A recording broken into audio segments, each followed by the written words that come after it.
Penduduk di kawasan Seri Muda akan dikeluarkan sekiranya cuaca bertambah buruk. Wartawan Astro Awani Hilmi Malik ketika ini berada di Seri Muda. Ada perkongsiannya. Hilmi Malik, silakan. Malam kelima masih lagi bergelap di Seri Muda. Teruskan dengan laporan anda.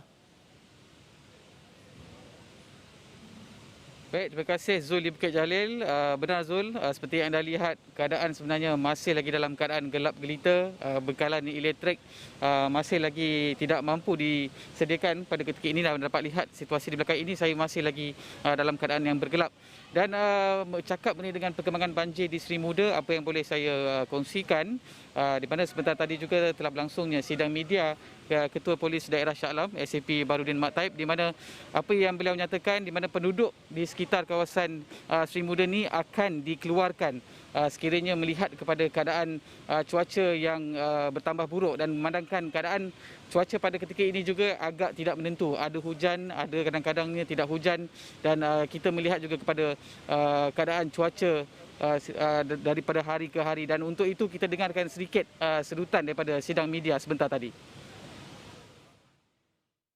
At the moment, kita membenarkan mereka berada di rumah dalam keadaan yang berjaga-jaga berdasarkan keadaan cuaca yang tidak stabil ataupun tidak menentu lagi lah. Isu ini telah dibincangkan di peringkat negeri. Keadaan begini kita akan koordinat dengan semua agensi, dengan kenderaan-kenderaan yang ada. Kita akan turun ke lapangan secepat yang mungkin untuk kita keluarkan mangsa-mangsa yang ada di rumah mereka lagi.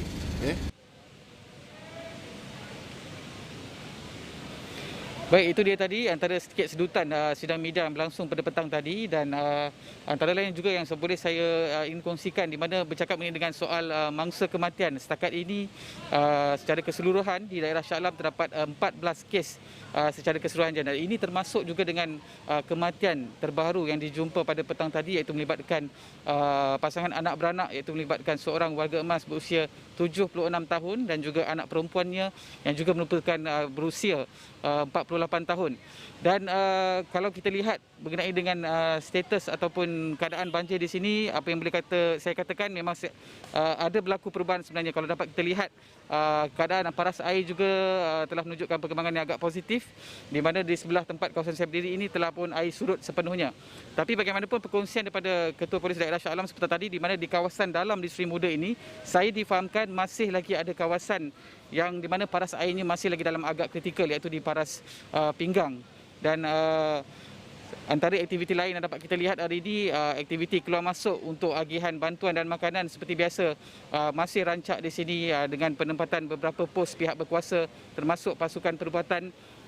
Masih lagi giat dijalankan di sini, termasuk juga dengan operasi mencari mangsa di dalam yang masih terkandas daripada pihak bomba.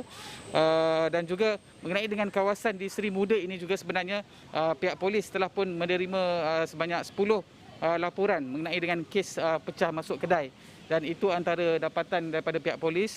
Laporan terkini yang diterima oleh pihaknya itu berkenaan dengan insiden pecah kedai susulan daripada keadaan banjir yang berlaku di Seri Muda ini, disebabkan mangsa-mangsa yang dalam keadaan yang terdesak untuk mendapatkan bekalan makanan.